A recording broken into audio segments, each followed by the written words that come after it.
Karena kita akan membahas salah satu Ummul Mukminin pertama mungkin Sayyidah Khadijah. Ada pendapat bahwa beliau selama hidupnya tidak memeluk Islam, dengan argumentasi bahwa beliau ketika selama hidupnya atau sebelum menikah dengan Rasulullah SAW.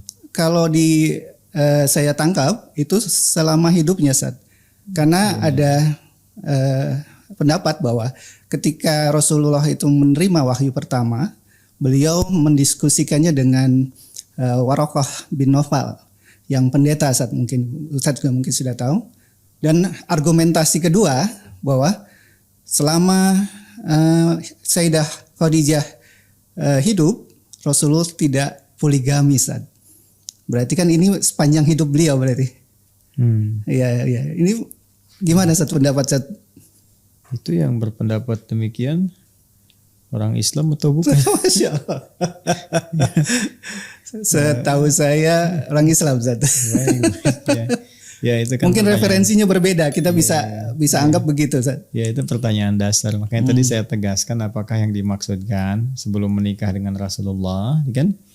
Ataukah ya tadi seperti Anda katakan kan yang berpendapat sepanjang hidup. Saya kira ini pernyataan yang tidak ilmiah ya. Tidak ilmiah, artinya tidak didukung oleh bukti-bukti ilmiah, pengetahuan yang memang disepakati, bisa dilacak dari segi sejarah juga. Latar belakangnya bisa diketahui, bahkan para sejarawan juga menyampaikan informasi kepada kita. Hanya begini, saya ingin membagi topik perbincangan kita pada dua bagian yang utama. Yang pertama, pola mengajar seperti itu jika disampaikan misalnya oleh seseorang sebagai guru kapasitasnya, ustadz, label apapun yang melekat kepada dirinya, apakah kiai kah, buya kah, atau yang lain kah, gitu ya. Nah, itu memiliki peran juga untuk mentarbiyah. Tarbiyah itu bukan sekedar mentransfer informasi.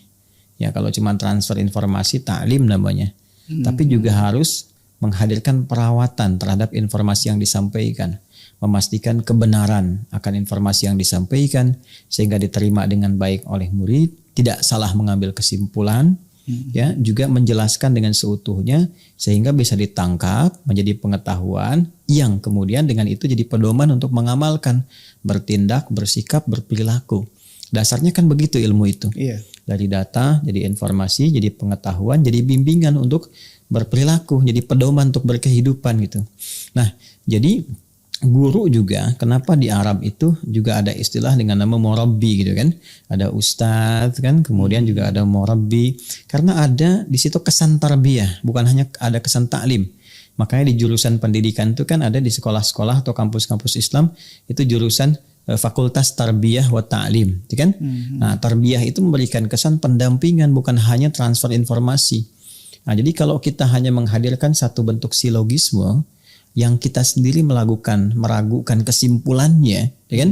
Bahkan tidak memberikan satu kepastian dari kesimpulan itu dan menyerahkan kepada anak didik atau objek pengajaran, ya kan? Bahkan kita tidak bertanggung jawab dengan apa yang disimpulkan. Nah, itu dipertanyakan. Betul. Ya, untuk sekedar menjadi pengajar pun dipertanyakan gitu. Ya, sekarang kalau Anda misalnya tadi memberikan satu kesan misalnya, ini Nabi SAW menikah dengan salah satu seorang perempuan yang sangat mulia, kan? Selama hidupnya beliau tidak berpoligami, berkonsultasi kepada seorang pendeta misalnya. Kemudian yang ada pada masa itu tipikal masyarakatnya umumnya berpoligami, cuma itu yang tidak, gitu kan? Nah, ini kira-kira agamanya apa? Misal, tapi Anda tidak memberikan dari silogisme ini, dari premis-premis yang ada, tidak memberikan sebuah arah untuk menjelaskan sebuah kesimpulan. Lalu kemudian ada yang menjawab misalnya Kristen misalkan dijawab demikian. Tapi ini tidak memberikan arah kesimpulan yang benar. Bukan saya yang mengatakan, Anda yang mengatakan. Jadi Anda sendiri ketika menyampaikan premis itu, Anda ragu gitu. Dan berlepas diri dengan jawaban orang lain. Lalu tidak memberikan arah mana kesimpulan yang benarnya. Tidak melacak secara ilmiah sejarahnya seperti apa. Beritanya bagaimana, dari mana didapatkan informasi. Ketika dicek seperti apa. Nah, ini saya memberikan penilaian bahwa ini adalah pola ajar yang tidak tepat, cara mengajar yang tidak dibenarkan, dan ini bisa menyesatkan. Ya, Ini bisa menyesatkan cara berpikir, bisa merusak ya tata kelola logika. Seperti begini misalnya. Saya akan berikan gambaran. Ini yang paling parah ya. Kalau kita kesankan begini jadi lebih parah dengan skema yang sama. Saya berikan kepada Anda begini misalnya. Ada teroris nih. Ya. Setiap dia akan mengebom misalnya dia mengucapkan Allahu Akbar. Lalu dia punya buku tentang jihad. Ya, celananya cingkrang misalnya, kan? Dia berjenggot. Kira-kira agamanya apa? Iya, pengiringan opini jadi. Baik, jadi Anda ingin mengarahkan kepada sesuatu, lalu mengesankan bahwa teroris itu punya ideologi, punya agama, ya kan? Ini kan sangat berbahaya. Lalu terbawalah di kesan masyarakat bahwa ini teroris tuh agamanya ini dibawa terus diberitakan terus sehingga melekat dalam benak masyarakat bahwa kalau disebutkan teroris so pasti begini, pasti begitu, ya.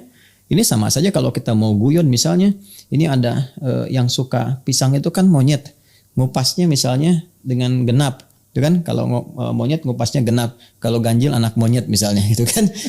Terus kalau misalnya kita tanyakan kalau ada orang ya kita nggak bilang orang, kalau ada yang suka pisang misalnya kan si A suka pisang, cara bukanya ganjil, berarti apa tuh? Kan Anda nggak bisa katakan anak monyet gitu kan. Nah, itu sederhana. Jadi ini yang saya katakan premis yang salah gitu kan. Dihadirkan membangun silogisme yang keliru, akhirnya kesimpulannya rusak gitu. Ini sangat berbahaya. Saya tidak ingin batasi dalam satu materi itu saja yang tadi Anda sampaikan, tapi saya ingin berkata bahwa cara mengajar seperti ini nggak tepat gitu. Anda membuang sebuah kesimpulan, melemparkannya pada audiens, tapi tidak memberikan sebuah jalan untuk menyimpulkan dengan cara yang benar, dan Anda berlepas diri dari itu. Jadi ketika ada yang mengatakan, oh tadi Ustadz mengatakan agamanya ini, oh enggak, saya nggak mengatakan itu, yang mengatakan Bapak itu. Saya cuma bertanya kepada Anda. Ini artinya kan berlepas diri dari sesuatu. Ya. Ya, sama saja kalau saya bawa mungkin dengan bahasa yang lebih tegas lagi, atau bahkan nanti ada nuansa yang di atas tegas gitu kan. Nah, ini kan sama saja dengan ketika setan disoal di hari kiamat. Ini ya Allah yang menyebabkan saya tergelincir begini-begini. Dia berkata kan, oh saya kan tidak pernah paksa Anda sendiri yang ikut. Saya kan cuma memberikan was-was, cuma ngajak, itu pun halus, nggak pernah maksa. Ini kan cara berpikir yang salah gitu Pak. Gitu kan? Di Pak Klik harus bisa melihat ini pertama dari sisi cara mengajar. Ini keliru, jelas keliru ya. Yang kedua, kita harus lacak perbandingan secara ilmiah. Kan? Jadi ilmiahnya bagaimana? Nah, sudut ilmunya, ilmiah itu kan hal yang terkait dengan pengetahuan. Pengetahuan dasarnya informasi. Berarti kita harus lacak dong informasinya dari sumber-sumber yang terpercaya, validitasnya bagus, otentisitasnya bisa dipertanggungjawabkan. Ya, karena itu kalau Anda berbicara Sayyidah Khadijah, nanti juga tadi disebutkan Waraqah bin Naufal dan sebagainya, gitu kan? Nah, kita sekarang bisa melacak dari referensi-referensi yang bisa dipertanggungjawabkan. Pertama kita yang sepakati dulu ya, tentunya Al-Quran. Itu dasar yang paling utama. Ya, kita sepakat, bahkan Al-Quran pun men-challenge siapapun yang meragukan otentisitas Al-Quran sebagai firman Allah, silahkan. Sejak dulu, sejak itu diturunkan, sejak muncul tuduhan bahwa itu adalah kreasi Nabi, produk Nabi, ya, hasil daripada syair dan sebagainya, itu di-challenge oleh Al-Quran dan tidak ada satupun yang mampu mendatangkan seperti Al-Quran. Sehingga semua yang merasakan kelemahan untuk bisa menantang menghadirkan seperti Al-Quran, dan pada akhirnya puncaknya mengakui kebenaran Al-Quran. Jadi kalau ada seorang yang sekarang ingin men-challenge Al-Quran, menantang gitu kan, atau membuktikan kebenarannya, sebetulnya agak terlambat, walaupun diperkenankan silakan. Dan akhirnya saya ingin membawa kepada sebuah kesepakatan bahwa sumber pertama kita bisa lacak lewat Al-Quran, satu. Yang kedua yang objektif juga tentunya dari sejarah, ya, sejarah, tapak tilas perjalanan yang bisa kita lacak, dalam bahasa Arab disebut dengan sirah, gitu kan? Sirah, jadi bisa dilihat terus sampai ketemu ke titik yang kita akan bahas itu. Nah, saya ingin cerita sedikit ya, menyampaikan bagaimana Al-Quran memberikan sebuah informasi yang sangat valid kepada kita, karena ini yang menyampaikan adalah Allah Subhanahu wa Ta'ala, pencipta semesta termasuk kita semua, dari sebelum ada, sedang berkehidupan, sampai berakhir, sampai kembali kepadanya. Baik, dan ini bisa diuji, bisa dicek silahkan ya lewat referensi manapun. Baik, saya ingin katakan begini sebelum masuk ke Sayyidah Khadijah, bahwa terdapat komitmen dari semua nabi yang pernah diutus untuk membawa risalah dan berdakwah di muka bumi, mendekatkan manusia pada petunjuk Allah sehingga kembali kepada fitrah dan diangkat menjadi rasul. Dalam pengangkatan sebagai nabi dan rasul ini, maka mereka diambil komitmen oleh Allah Subhanahu wa Ta'ala. Dan ini disebutkan nanti di surah ketiga Ali Imran di ayat 81. Ya, apa komitmennya? Allah berfirman, "Wa idz akhadallahu mitsaqan nabiyyina lama ataitukum min kitabin wa hikmatin thumma ja'akum rasulun musaddiqun lima ma'akum latu'minunna bihi wa latansurunna qala aqrartum wa akhadhtum ala dhalikum isri qalu aqrarna ya qala fashhadu ana ma'akum minasyahidin. Baik. Dan ingatlah ketika Allah Subhanahu wa taala mengambil komitmen perjanjian ya dengan para nabi yang diangkat ya, ditetapkan sebagai nabi, sebagai rasul, kemudian untuk membawa risalah dan berdakwah, membawa pesan-pesan rabbani, kan, mendekatkan umat kepada Allah. Apa perjanjian yang dibangun itu? Bersamaan dengan pengangkatan kalian sebagai nabi, sebagai rasul, Allah memesankan kepada mereka harus punya komitmen untuk membantu, menolong, menguatkan seorang rasul penutup yang akan menyempurnakan risalah yang akan mereka bawa. Kalau masa mereka bersamaan dengan Rasul itu, sedang berdakwah bersamaan Rasul terakhir penutup ini tiba, maka harus semua punya komitmen untuk membantu Rasul itu. Menguatkan risalahnya. Karena dia akan membawa risalah yang menyempurnakan Rasul-Rasul sebelumnya. Maka mereka berkata, siap ya Allah, kami berkomitmen. Ya, kami berkomitmen, kami siap membantu, menolongnya. Qala fashhadu ana ma'akum minasyahidin. Maka saksikan, kata Allah, kepada semua nabi rasul yang dilantik, diangkat jadi nabi dan rasul. Aku bersaksi bersama persaksian kalian semua. Jadi satu-satunya nabi rasul yang disertakan komitmen untuk menolong, menjaganya, ya, kemudian mensupportnya dalam misi tugasnya adalah nabi terakhir yang diutus untuk menyempurnakan semua risalah-risalah yang pernah dibawa nabi-nabi sebelumnya. Dan dahsyatnya, risalah nabi ini disebutkan, diinfokan dalam setiap nabi yang diutus. Ya, dari setiap membawa risalah. Ini sangat menarik. Siapa nabi ini? Kemudian yang menarik diberikan isyarat oleh Nabi Ibrahim dan Nabi Ismail alaihissalam. Ya, saat masa Nabi Ibrahim, Nabi Ismail alaihissalam, keduanya berdoa setelah diperintahkan meninggikan kembali pondasi Ka'bah yang sempat bangunannya hancur terkena banjir di masa Nabi Nuh alaihissalam. Masa Nabi Nuh alaihissalam terdapat banjir besar, gitu kan? Tersapu bagian atas Ka'bah, tersisa pondasi. Pondasi itu disebut qawaid. Kalau banyak satu kaidah, kalau banyak itu qawaid. Kan? Nah, itu ada 4 bagian sisi Ka'bah sehingga dijamakkan menjadi qawaid. Dia mesti ditinggikan kembali, ditinggikan bahasa Arabnya yarfa'.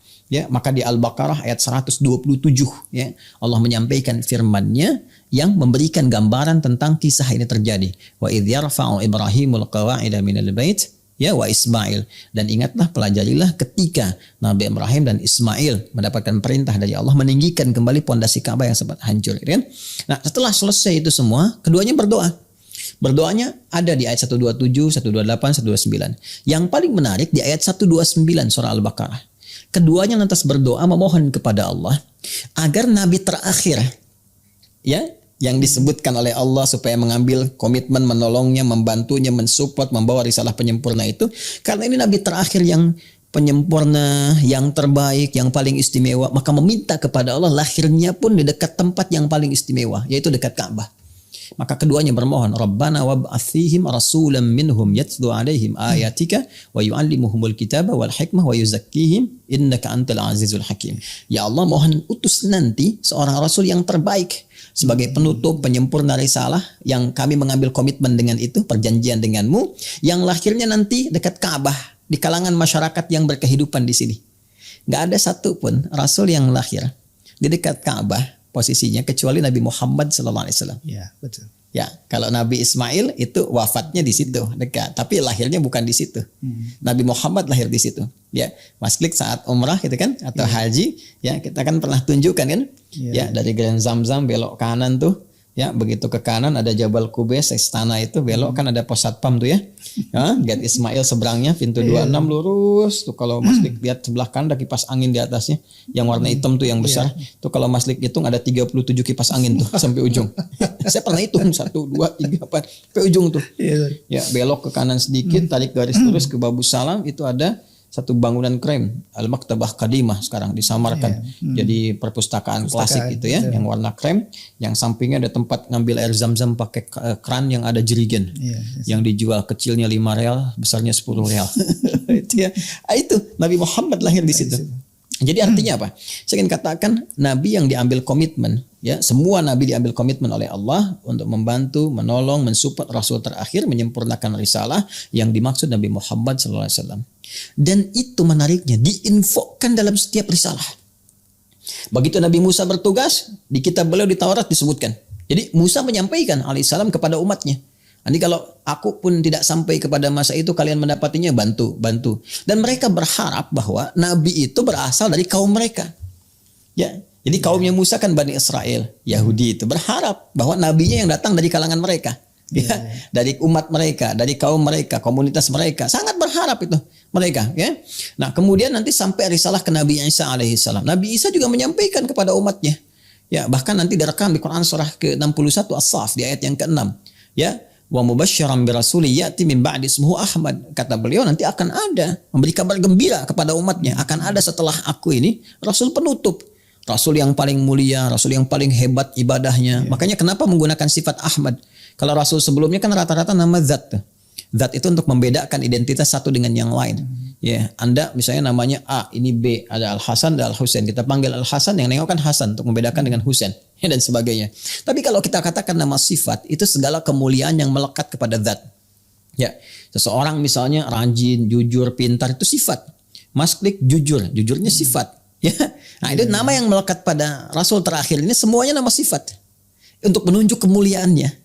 Ya, dia disebut dengan Muhammad SAW 4 kali disebutkan dalam Al-Quran.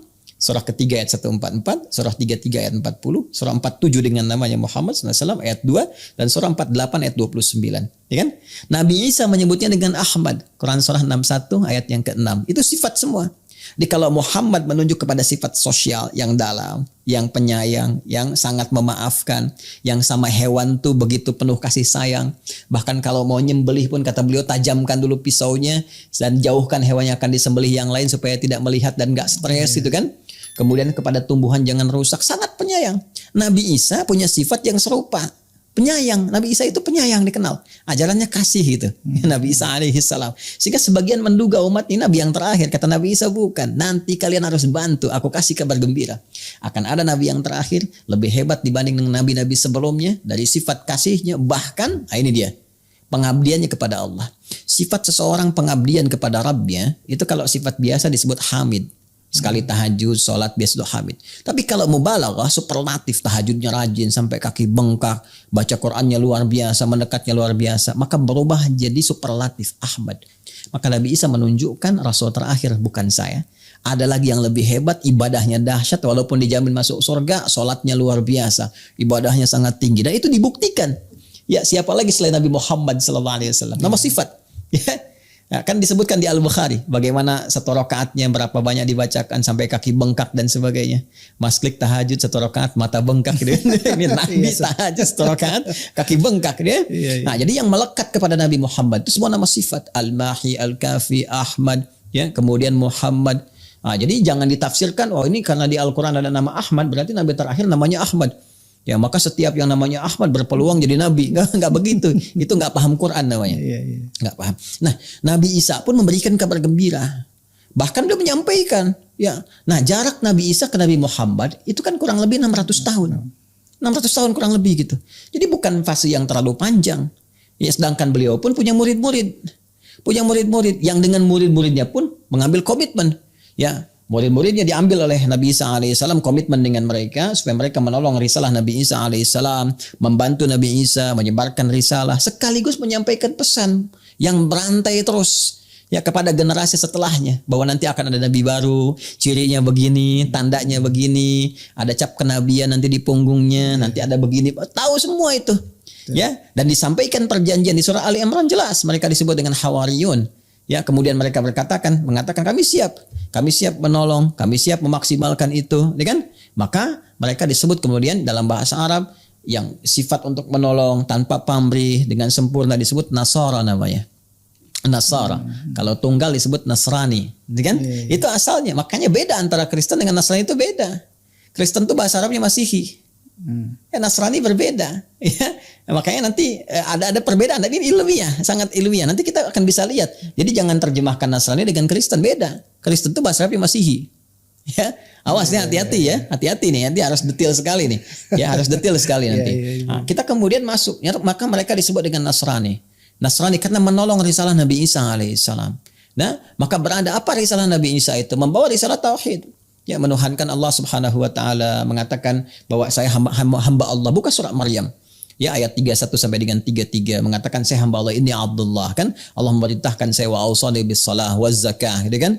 Ya, Allah memberkahi saya dimanapun saya berada, ya, wa ja'alni mubarakan aina ma kuntu wa ausani bis shalah waz zakah. Ya, kemudian memerintahkan aku berbakti kepada ibuku dan sebagainya. Terus, ya, menunjukkan hamba. Jadi membawa risalah tauhid, mendekatkan umat kepada Allah Subhanahu wa taala, memberi kabar gembira bahwa akan ada nabi penutup setelah saya, disampaikan oleh beliau kepada murid-muridnya. Maka Hawariyun kemudian bertebaran, Nasrani yang tadi mengatakan bahwa kami akan menolong agama Allah, ya. Nahnu ansarullah. Mereka berkata di surah Al-Imran mengatakan nahnu ansarullah, kami adalah penolong-penolong agama Allah, kami siap membela ya Nabi Isa dan sebagainya. Maka bertebaran mereka membawa berita gembira itu terwariskan satu dengan yang lainnya. Di sisi lain keturunan Yahudi, di sisi yang lain mereka sudah mengetahui sejak zaman Nabi Musa terwariskan, di Taurat juga disebutkan sampai bahkan mereka itu sampai ada yang komen begini. Kalau Anda lihat dalam sejarah, ini ada kitab bagus ya, ini disebutkan kepada Syekh Sya'rawi As-Sirah An-Nabawiyah. Ya. Jadi di antaranya beliau menginformasikan bahwa ada komentar orang Yahudi sendiri di Madinah sampai mengatakan kami itu sudah tahu tanda kenabian berdasarkan riwayat dari orang tua kami yang sampai ke kami. Bahkan kami lebih mengenal tanda-tanda kenabian anak yang akan jadi nabi dibandingkan anak kami sendiri. Dan kalimat itu kemudian ditegaskan dengan turunnya Al-Baqarah ayat 146. Quran surah kedua ayat 146. Alladzina atainahumul kitaba ya'rifunahu kama ya'rifuna abna'ahum wa inna fariqan minhum la yaktumunal haqqa wa hum ya'lamun. Ya. Ya, dan sungguh orang-orang itu, mereka itu orang-orang Yahudi pada masa itu mengetahui tanda kenabian, bahkan seperti mereka mengenal anak mereka sendiri. Ya, di komen sekitar orang-orang Yahudi pada saat itu mereka mengetahuinya, bahkan mereka mengatakan kami lebih kenal tanda kenabian bahkan melebihi anak-anak kami. Ya, kalau Anda baca sirah ini panjang sekali tapi pembukanya sangat menarik untuk kita ulas. Ya, maka apa yang terjadi? Maka para ruhban, rahib-rahib, kan? Kemudian pendeta-pendeta yang kita sebut pendeta ya dalam masa itu gitu dari kalangan Nasrani, ini yang disebut dengan agama Hanif. Hanif artinya lurus, tegak lurus mengikuti apa yang dibawa oleh ajaran Nabi Isa alaihissalam. Adapun konsepsi yang lain bergeser, nanti ada yang menuhankan Nabi Isa, kemudian kan ada sekte-sekte tertentunya ya, apa yang disebutnya dengan Kristen, Masihi dan sebagainya. Itu persoalan lain ya. Kita tidak masuk kepada ranah itu kecuali nanti kalau ada sesi lain untuk berargumentasi. Iya, itu pun harus objektif sehingga kita ada dua sisi atau berbagai sisi yang bisa didialogkan. Ya, tapi saya ingin masuk kepada konsepsi Nasrani yang tadi saya sampaikan, bukan Masihi. Ya, jadi ini menerima risalah dari Nabi Isa, disebarkan terus. Sebagian mereka nanti ada yang menjadi tokoh-tokohnya. Ya, siapa di antara mereka? Ya, di antara mereka nanti ada namanya Bukhaira. Ya, Bukhaira mungkin pernah dengar ya. Yes, Bukhaira itu dia punya tempat satu ibadahnya tertentu di daerah Syria kalau sekarang. Ya, makanya ketika Nabi sedang akan berangkat menemani pamannya Abu Talib untuk berdagang ke wilayah Syam, begitu sampai di situ itu kan masih kecil tuh. Ya, masih kecil. Sampai di situ beliau melihat karena itu menantikan betul. Jadi semua ingin mendapati informasi siapa nih, kan? Yang dimaksudkan Nabi itu. Dan pada saat itu isunya sudah kuat bahwa di tahun-tahun ini nih akan ada gitu Nabi itu terlahir, sudah melihat tanda bintangnya dan sebagainya macam-macam. Mereka sudah mengenal semua fenomena alamnya seperti apa. Jadi begitu datang Nabi Muhammad, kan melihat, loh kok awan ngikutin terus. Kemudian berteduh, pohon-pohon kok kayak tertunduk, hormat dan sebagainya. Lalu melihat, begitu penasaran ditanya dia datangi. Ini anak siapa katanya kan? Lalu pamannya berkata, ini anak saya.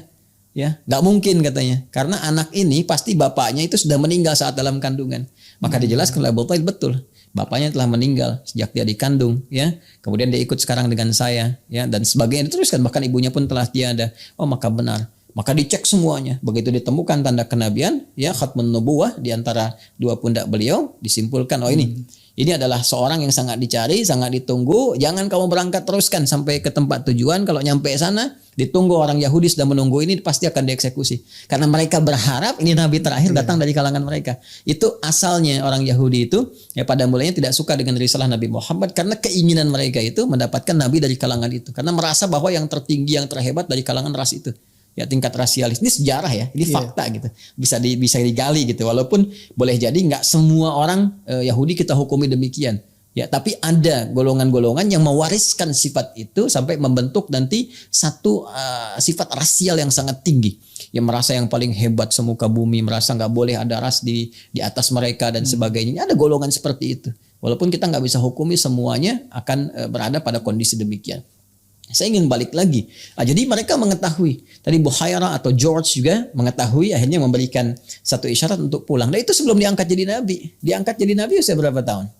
Ya, 40 tahun. ya, ditahbiskan jadi nabi, dia rasul usia 40 tahun. Artinya kan masanya sangat jauh tuh. Ya, dari sisa itu ada yang menyebutkan riwayat itu 12 tahun ketika berangkat. Kalau 12 tahun saja ambil yang paling jauh berarti kan 28 tahun sebelum diangkat jadi nabi rasul, kan? Jadi kalau kita katakan ada yang menyebut usia 12 tahun dibawa untuk menemani ya paman nabi itu, kemudian berangkat, artinya kan 28 tahun sebelum risalah, sudah kenal semua. Kita belum sampai ke masa Sayyidah Khadijah, belum sampai ke masanya Waraqah bin Naufal. Jadi dari dulu pun orang sudah kenal. Dan kita harus sepakat bahwa ada memang ya pemeluk-pemeluk Nasrani yang agamanya itu membawa risalah tauhid, mempertahankan itu yang disebut dengan Hanif. Ya, Hanif tegak lurus pada risalah yang dibawa oleh sebelumnya. Walaupun yang lain sudah pegang, ada yang Kristen, ada yang Yahudi, ada yang macam-macam, ada yang politeisme, tapi ada yang memegang teguh risalah Nabi Isa yang tadi yang terwariskan dari kalangan Hawariyun tadi. Dan dia menunggu. Ya, begitu datang, nanti kita akan lihat. Ya, siapa lagi di antaranya? Ketika kita teruskan misalnya sampai ke masa Nabi Muhammad SAW menjadi pribadi yang sangat mulia, dewasa, jadi pemuda. Lalu secara singkatnya kemudian diuji ya oleh Sayyidah Khadijah, melihat nih orang baik sekali, bagus sekali, attitude-nya macam-macam. Lalu dia tugaskan pelayannya Maisarah ya untuk mencoba membawa barang dagangannya. Itu kan sudah tahu sebetulnya. Ya, dan siapa Sayyidah Khadijah itu? Ternyata ketika kita melacaknya, itu termasuk kalangan Hanif. Ya, artinya Hanif itu memegang teguh ajaran para nabi sebelumnya lewat tadi riwayat yang sampai dari orang per orang yang sampai kepada beliau dan seterusnya. Sehingga dipegang teguh. Dan itu menunggu juga nabi yang datang di masa itu. Itu termasuk sarjana Taurat tuh, artinya sangat tahu Taurat ya. Kemudian mencoba untuk mengecek informasi Bukit Tursina seperti apa ini, bagaimana dan sebagainya, ya kan? Nah, sering juga beliau bertanya kemudian ya kepada saudara jauhnya dari ayahnya, yaitu Waraqah. Waraqah itu kan sepupu tertua dari bapaknya. Jadi Khadijah itu Khadijah binti Khuwailid. Ya, Khuwailid ini bin Asad, Asad bin Abdul Uzza. Abdul Uzza ini saudaranya Abdul Manaf, kakek Nabi SAW. Sedangkan Waraqah bin Naufal bin Asad bin Abdul Uzza. Ya, jadi masih saudara, masih kolega. Ya, siapa Waraqah bin Naufal ini? Waraqah bin Naufal itu termasuk Imam Nesotarian. Nesotarian itu divonis sesat oleh kalangan gereja Kristen. Ya, kenapa? Ya, karena salah satunya membawa misi tauhid. Kalau yang kita cek informasi yang umum terdapat kan menilai bahwa ini Yesus atau Isa alaihi salam itu memiliki dua kepribadian, pribadi manusia dan pribadi ketuhanan, kan? Yang tingkat tertingginya adalah memahami ini bukan Tuhan, ini seorang nabi. Jadi sifat ketuhanan yang dimaksudkan adalah risalah kenabian, sementara dirinya sebagai manusia. Itu divonis sesat oleh gereja Kristen. Ya. Jadi Waraqah bin Naufal itu yaitu Nasara. Ya, jadi memegang teguh riwayat-riwayat sebelumnya. Apa dalil dan buktinya dari situ? Kalau didapati bahwa Waraqah bin Naufal ini bukan seorang Kristen tapi seorang Nasrani, memegang teguh risalah yang datang sebelumnya, kita cek. Ya, ketika Nabi Muhammad SAW singkatnya menikah dengan Sayyidah Khadijah dan ditemukan tanda-tanda kemuliaan itu, lalu puncaknya setelah usia 40 tahun, beliau bertahanus di Gua Hira, mendapati kemudian malaikat Jibril datang dan beliau belum mengenalinya pada saat itu, datang ke rumah. Istri menemukan keadaan demikian, kekhawatiran, bawanya kemana? Konsultasi. Yang paling dekat ya saudara sepupu. Karena yang lain-lain kan politeisme semua. Masuk ke Abu Jahal. Kan gak masuk akal. Kan?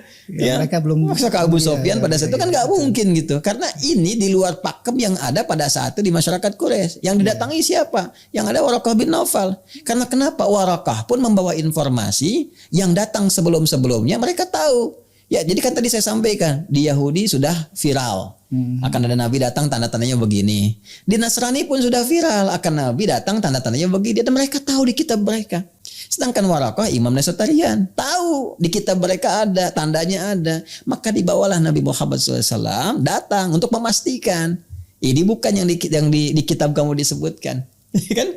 Ya, sementara dari sejak usia 12 tahun tadi Nabi Muhammad SAW sudah diketahui oleh Buhairah. Buhairah sudah tahu lebih awal. Ya kan? Nah, Sayyidah Khadijah mendapati itu ya, bertemu dengan malaikat Jibril, dibawa dipastikan apakah ini yang dimaksudkan, benarkah demikian? Ya, maka ketika Nabi dalam keadaan gundah, Sayyidah Khadijah mengatakan, "Ya suamiku sayang, kau itu penyambung silaturahim, enggak pernah menyakiti orang. Jangan khawatir. Kalau dalam bahasa kita, aku selalu bersamamu dalam suka dan duka. Ya, mari kita tanyakan ini ya kepada saudaranya." Makanya disebutnya kan Ibn Akhi gitu kan. Datang ke Nabi Muhammad dikenalkannya. Datang kepada Waraqah yang sudah sepuh pada saat itu. Disampaikan. Beliau mengalami begini bercerita. Ya, disampaikan Nabi Muhammad mengatakan saya mengalami begini. Lalu disimpulkan itu namus. Namus itu nama lain dari malaikat Jibril. Dalam riwayat pada saat itu. Itulah namus yang datang kepada Musa. Itu malaikat Jibril. Ya, kamu diinfokan akan datang begini dan semua tanda melekat kepada dirimu. Maka disampaikanlah berita yang sampai yang viral dari sejak Nabi Musa bahkan Nabi Ibrahim sebelumnya ke Nabi Isa menyampaikan terus dicatat sampai ke mereka itu. Disampaikanlah akan tiba saatnya kamu menjadi nabi, rasul dan tiba saatnya kemudian nanti kamu akan dikeluarkan oleh kaummu. Itu sangat viral, bisa dilacak di semua kitab. Di saya bawa 2 kitab menunjukkan. Kalau saya mau buka, ya, jadi kita bisa cek di sejarah. Waraqah bin Naufal mengatakan kau akan dikeluarkan oleh kaummu, kau akan diusir. Sampai Nabi Muhammad memverifikasi, apakah benar aku akan diusir? Ya, kata Waraqah bin Naufal itu akan terjadi karena disebutkan riwayatnya. Ya, engkau akan diusir, tapi aku bermohon pada Allah, kalau masa aku diperkenankan dan sampai di masa itu aku akan menolongmu. Karena tadi ada perjanjian sebelumnya, ya kan? Yes. Maka di sini sudah gugur statement yang mengatakan bahwa Waraqah bin Naufal itu seorang Kristen itu pun sudah salah. Beliau Nasrani. Dan Nasraninya Hanif, memegang teguh risalah Nabi Isa dan masuk Islam pada saat itu. Artinya mengambil risalah Nabi Muhammad, menyempurnakan keadaan dirinya, selesai. Ya, kemudian Sayyidah Khadijah bagaimana? Sayyidah Khadijah jelas perempuan pertama yang masuk Islam. Ya, setelah mendengar semuanya itu yakin beriman pada Rasulullah SAW, membantu dakwahnya, mensupport luar biasa, mendampingi dalam setiap suka dan dukanya, jelas sekali. Ya. Nah, jadi pertama yang memberikan sebuah kesan, walaupun yang bersangkutan tidak mengatakan langsung karena nggak berani, karena yang bersangkutan pun nggak punya informasinya. Ya, ada takut nih, ini kan aneh nih, masa pengajar nggak menjelaskan dengan terang gitu kan? Nah, sekarang kita balik nih, ya kalau ada seseorang, ya kan cara berpikirnya dibalik. Seseorang mendukung dakwah suaminya, membawa dan menyatakan beriman kepada risalah suaminya, mensupportnya, mendukungnya, mengikutinya dan sebagainya. Kira-kira agamanya apa tuh? Gitu kan? Ya, harusnya kan demikian. Harusnya kan sampai pada kesimpulan ketika Warakahnya itu beriman dan sebagainya dan terus ketika apa tuh kira-kira? Ya kan? Nah, terus gampang sekali dipatahkan itu. Ya, kalau sebagai seorang misalnya Kristen pada saat itu coba lihat cara menikahnya bagaimana. Pernah nggak terlihat misalnya datang ke gereja pada saat itu? Gerejanya di mana? Sayyidah Khadijah kalau mau disimpulkan ke sana, tapi kan nggak berani nyimpulkan juga yang bersangkutan. Artinya apa? Nggak punya informasi. Seharusnya kalau seperti itu ya jangan terlalu nekat lah gitu. Kan pintar itu anugerah, tapi bodoh itu pilihan. Yang repot kan kalau sudah bodoh nekat gitu jadi masalah. Jadi bisa membingungkan banyak orang gitu. Nah sekarang kalau begini. Karena nggak poligami, apakah langsung harus disimpulkan itu Kristen misalnya? Tidak, kan tidak juga. Bisa jadi itu karena perasaan, rasa ya, cinta perasaan. Boleh jadi di situ juga ada tugas kan yang sudah tercover. Kan? Dan kita bisa bicara topik yang lebih spesifik tentang poligami. Ya, viral dikesankannya selalu kan ke Islam. Padahal ya, Islam itu bukan memperkenalkan. Iya. Ya, Islam itu meluruskan persepsi poligami yang keliru. Lantas memberikan batas. Ya karena di kitab-kitab sebelumnya pun sudah ada. Nabi Sulaiman itu berapa istrinya? Disebutkan di perjanjian lama itu. Berapa? Ya kan? Kemudian Nabi Daud juga poligami dan sebagainya. Banyak itu yang berpoligami. Ya itu terbawa pada kebiasaan kultur masyarakat sehingga mohon maaf tidak punya batasan. Ya termasuk sampai ke jahiliyah. Seenaknya aja bahkan bisa tukeran istri. Begini-begini. Islam datang untuk meluruskan. Membatasi. Kalaupun terjadi begini harus sifatnya, begini aturannya. Kalau tidak mampu seperti itu bertahan dengan satu istri. Dengan begini caranya, sebagainya, begini. Itu salah yang sangat indah. Dibandingkan kamu harus berzina, ya saya tidak akan menggunakan istilah jajan, ini tidak. Kalau bandingkan kamu berzina, mengotori diri sendiri, mencemari keturunan dan sebagainya, diatur oleh Islam. Jadi Islam datang bukan memperkenalkan poligami, tapi Islam datang untuk menerangkan, membatasi dan meluruskan kebiasaan yang keliru dan membawa kepada tata kelola kehidupan rumah tangga yang benar. Itu asalnya. Nah, Nabi mendapati dengan Sayyidah Khadijah itu kesempurnaan rumah tangga itu. Tugas-tugas Nabi kan di fase Mekah itu terbatas. Ya, belum muncul salah syariat keumatan yang luas. Itu belum ada tata kelola kehidupan, kebangsaan, kenegaraan, hubungan diplomatik itu belum ada. Di fase Mekah itu risalah tauhid, baru fase awal. Dakwahnya terbatas, kalangan orang tertentu. Yang ada kurang lebih 40 orang dikenal dengan as-sabiqunal awwalun. Tantangan tinggi, dakwah baru dimulai. Mana sempat Nabi kepikiran poligami. Sedangkan semua tugas-tugas yang ada itu, Masya Allah, tersempurnakan, tercukupkan dengan sosok Sayyidah Khadijah. Butuh harta sudah ada, disiapkan. Bahkan oleh Allah kan disiapkan sebelumnya dengan keadaan Sayyidah Khadijah. Menikah dengan A, menikah dengan B, harta bertambah. Ternyata kan salah satu hikmahnya support Nabi Muhammad. Ya, rahmahnya sangat dalam. Nabi di luar ada masalah pulang ke rumah jadi tersenyum. Kebahagiaannya tinggi. Suka dan duka hadir. Semua sosok dari kebutuhan Nabi itu sempurna dilengkapi oleh Sayyidah Khadijah dengan sosok kemanusiaannya. Tersupport. Jadi nggak ada satu kesempatan untuk terfikir untuk poligami, untuk yang, karena semua tugas rumah tangga itu tercukupi. Baik, satu itu. Yang kedua, kesibukan Nabi untuk berdakwah di jejak awal sebagai Rasul, fase kerasulan pertama itu, ya tidak memberikan sebuah kesan untuk terfikir ke poligami atau yang lainnya. Ya, jadi jangan cepat kita simpulkan kalau nggak poligami berarti Kristen. Wah, itu kesimpulan dari mana tuh? Ya. Hah? Iya, Ustaz. Sekarang kalau ada bergaul, saya punya kawan nih, saya olahraga punya kawan, tuh kan? Terus kawan saya punya kawan, ada yang Kristen, ada yang Hindu, ada yang Buddha, ya. Kalau dia kemudian datang kepada saya konsultasinya kepada seorang ustadz, saya ustadz nih, apakah Anda mau katakan kira-kira agama dia apa? Iya. Karena nggak bisa langsung katakan dia seorang Muslim, tidak kan? Harus kita cek dulu. Ya, sama juga dengan ketika seseorang tidak poligami bukan berarti dia Kristen. Ya, karena di Islam pun ajaran poligami ada monogami juga ada. Ya, jadi kalau dia monogami jangan Anda katakan dia Kristen. Di Islam monogami ada ketentuannya. Kalaupun Anda mau poligami ketentuannya begini. Jangan sembarangan berzina, jangan mengkhianati istri. Ini poligami enggak, monogami, tapi pasangan di luar itu banyak sampai 7, 8, 9, 10, sebab itu kan sesuatu yang tercela gitu, ya. Jadi kalau Anda mau katakan monogami, di Islam ada konsepsinya. Monogami seperti ini. Ya, kalaupun Anda misalnya ada satu tugas, ada kebutuhan dan macam-macam, tapi begini syaratnya, aturan ketatnya begini, ini ya begini dan sebagainya. Di Islam datang memberikan aturan-aturan sehingga sempurna takulah kehidupan. Jadi silogisme yang dibangun dengan premis-premis ini nggak monogami, ini nggak poligami, kehidupannya itu monogami, terus konsultasinya kepada pendetanya Kristen, tapi nggak dijelaskan nih orang siapa, apakah benar Kristen atau Nasrani, nggak poligaminya karena kenapa dan sebagainya. Langsung dibuat semacam citra umum sehingga memberikan sebuah kesan langsung kesimpulan begini. Ini kan sesuatu yang salah. Silogisme yang keliru, tata cara berpikir yang salah, tidak memberikan kesimpulan dan nggak berani menyimpulkan. Menurut Anda bagaimana? Iya. Nah, jadi saya mau simpulkan bahwa yang pertama tidak tepat mengatakan bahwa Sayyidah Khadijah ya seorang yang bukan Muslim, ya seorang yang bukan Hanif, tidak, karena saya melihat yang bersangkutan pun tidak mengatakan demikian. Ini jangan pernah menyimpulkan beliau ibunda umat Islam, ibunda mukminin, ummul mukminin yang sangat luar biasa, memegang teguh ajaran Hanif, tidak pernah beliau kemudian terlibat dalam penyembahan berhala, tidak pernah ikut-ikutan minum-minuman keras dan sebagainya, ya tidak pernah masuk dalam lingkaran kebudayaan jahiliyah yang sangat kotor, sangat terjaga. Saudara sepupunya juga orang-orang yang sangat baik, termasuk Waraqah bin Naufal, sangat terhormat. Dan ketika mendapati Nabi Muhammad pun itu luar biasa. Diskusinya dengan saudarinya, sahabatnya itu Nafisah, Sayyidah Nafisah sangat luar biasa. Konsultasinya sampai menemukan jalan yang terang, sampai dipinang oleh Rasulullah, sampai berkehidupan. Tetap sampai akhir hayatnya sebagai muslimah yang sangat mulia. Dan Nabi memberi kesaksian. Saya mau tanya begini. Anda kalau Muslim, berarti kan syahadatnya asyhadu alla ilaha illallah, asyhadu anna Muhammadar Rasulullah kan? Iya, Ustaz. Jelas kan? Berarti Anda harus punya keyakinan kepada Rasulullah. Jelas kan? Iya. Yakin kepada Allah, yakin kepada Rasulullah, mencintai Nabi, beriman kepada risalah. Iman yang keempat kan kepada Rasul. Rasul kita Nabi Muhammad. Sekarang Nabi Muhammad kalau menyampaikan sesuatu kita harus yakini kan? Betul. Nabi sendiri yang mengatakan Khadijah itu Masya Allah perempuan beriman yang sangat luar biasa, dijamin surga, ditempatkan di surga dan sudah mendapati tempat yang terbaik di surga. Sebagai keyakinan kita sebagai Muslim, orang beriman. Jadi kalau Nabi menyampaikan beliau muslimah, tempatnya di surga, luar biasa, dan Anda mengatakan sebaliknya, berarti dipertanyakan keislaman Anda. Iya. Saya sebenarnya sangat berbahaya. Jelas ya? Iya, merinding saya kalau ditanya begitu, Ustaz. Ya. Masya Allah.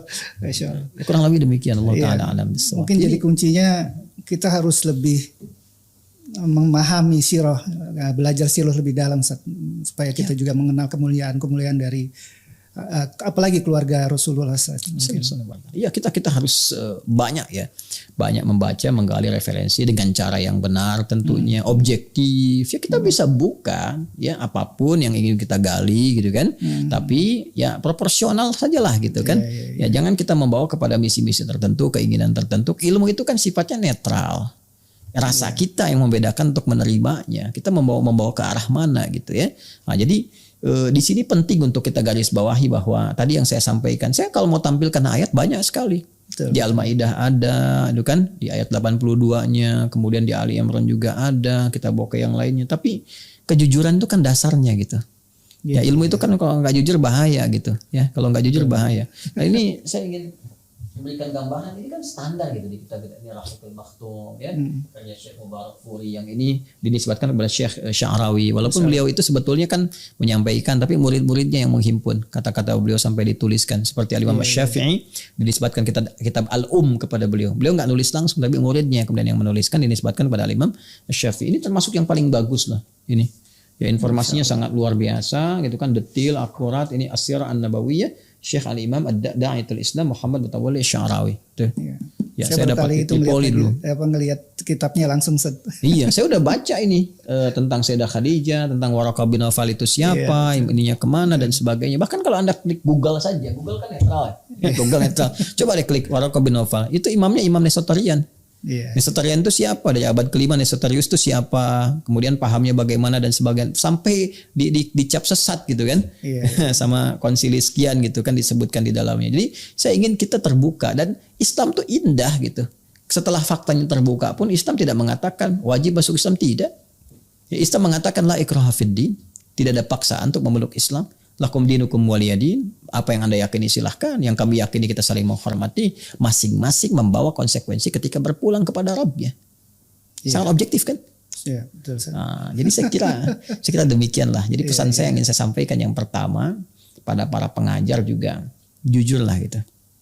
Jujur, kemudian berhati-hati menyampaikan statement. Ada kalanya masalah-masalah yang memang seharusnya dibahas hanya cukup di lingkungan para cendekiawan atau ustadz atau tokoh-tokoh yang awam, itu mungkin nggak sampai untuk membahas itu nggak usah dibuka ke awam.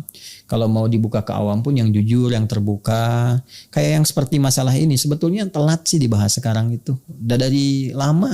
Ya 6 tahun yang lalu saya perhatikan juga ada yang menyoal ya, kemudian sebelumnya juga ada yang menampilkan ya wacana-wacana demikian. Sebetulnya kalau ada yang sekarang menyampaikan hal yang seperti tadi, tapi nggak punya keberanian untuk menyampaikan, itu terlambat sebetulnya. Terlambat beberapa tahun ke belakang sudah didahului. Dan itu sudah tuntas. Jadi apa yang Anda sampaikan Mas, sebetulnya sudah dijawab lama. Sudah tuntas masalah ini. Jadi kalau ada yang buka lagi sekarang, telat.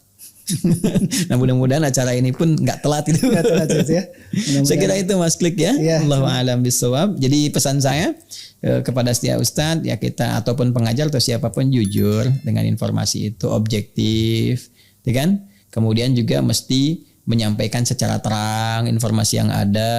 Lalu relativisme itu dikurangin lah. Kalau ada kebenaran mutlak itu disampaikan, jangan semua serba relatif. Jadi kalau ada yang ngajar relatif itu udah nggak usah diikutin, tinggalin aja majelisnya. Karena apa yang dia sampaikan itu relatif juga. Ya, jadi kita bisa katakan ustadz relatif nih. Ya, jadi saya kira itu masyarakat makin cerdas. Semoga iman kita dikuatkan dan bersyukurnya kepada Allah. Ya, sisi lain selalu ada hikmah. Jadi dengan ada yang seperti ini, alhamdulillah kita bisa belajar lebih jauh, bisa mengenal, bisa mendalami dan menguatkan keimanan kita pada Allah Subhanahu wa taala. Masya Allah. Terima kasih Ustaz bincang-bincangnya.